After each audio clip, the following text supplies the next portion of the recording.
नमस्कार प्यारे भाइयों बहनों और बच्चों। इस समय हम श्रीमद् भगवत गीता के अध्याय 14 के महात्म्य की वीडियो बना रहे हैं, जिसमें कि श्री महादेव जी पार्वती जी से कहते हैं कि हे पार्वती, अब मैं भवबंधन से छुटकारा पाने के स्थानभूत 14वें अध्याय का महात्म्य बतलाता हूँ। तुम ध्यान देकर सुनो। सिंघल द्वीप में विक्रम बेताल नाम का एक राजा थे, जो सिंह के समान पराक्रमी और कलाओं के भंडार थे। एक दिन शिकार खेलने के लिए उत्सुक होकर राजकुमारों सहित 2 कुतियों के साथ वन में गए। वहां पहुंचने पर उन्होंने तीव्र गति से भागते हुए खरगोश के पीछे अपनी कुतिया छोड़ दी। उस समय सब प्राणियों को देखते देखते बहुत थक जाने के कारण वह एक बंदी खंदक में गिर गया। खरगोश गिरने पर भी वह कुतिया के साथ नहीं आया। उस स्थान पर पहुंचा जहां वातावरण बहुत शांत था। वहां हरिण निर्भय होकर घूम रही थे। सब और वृक्षों की छाया में बैठे रहते थे। बंदर अपने आप टूटे गिरे हुए नारियल के फलों और पके आमों से पूर्ण तृप्त थे।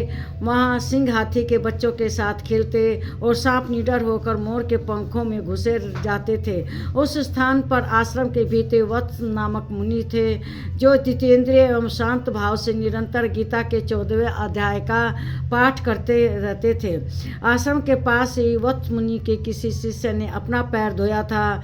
ये भी 14वें अध्याय का पाठ करने वाले थे। उनके जल से वहाँ की मिट्टी गीली हो गई। खरगोश का जीवन कुछ शेष था। वह हाँफता हुआ आकर उसी कीचड़ में गिर गया। उसके स्पर्श मात्र से खरगोश दिव्य विमान पर बैठकर स्वर्गलोक चला गया। फिर कुतिया भी उस खरगोश के पीछा करती हुई आई।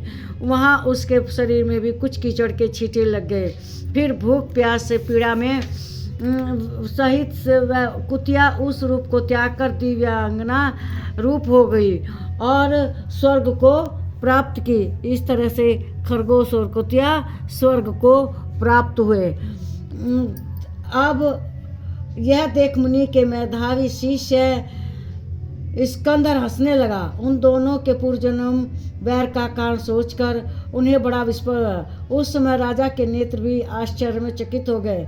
उन्होंने बड़ी भक्ति के साथ प्रणाम करके पूछा कि हे मुनि, आप इस तरह क्यों हंस रहे हैं? तो वह बोला कि ये खरगोश और कुतिया ज्ञानहीन होते हुए भी स्वर्ग में चले गए।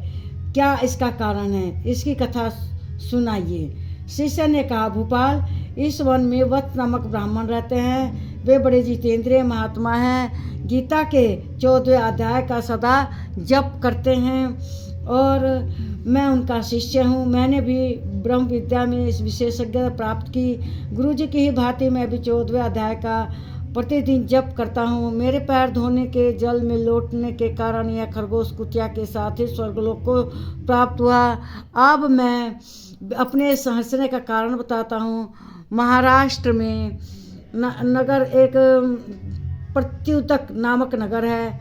वहाँ केशव नाम का एक ब्राह्मण रहता था, जो कपटी मनुष्यों में अग्रगण्य था और हमेशा कपट करने वाला था। उसकी स्त्री का नाम विलोभना। वह स्वच्छंद विहार करने वाली थी। उससे क्रोध में आकर जन्म भर के वैर का याद कर ब्राह्मण ने अपनी स्त्री का वध कर डाला और उसी पाप से वह खरगोश योनि में आया। ब्राह्मणी भी अपने पाप के कारण कुतिया हुई। उसी महादेव जी कहते हैं, यह सारी कथा सुनकर श्रद्धा राजा ने गीता के 14वें अध्याय का अध्ययन प्रारंभ कर दिया। इससे उन्हें परम गति की प्राप्त हुई। नमस्कार मेरे प्यारे भाइयों बहनों और बच्चों।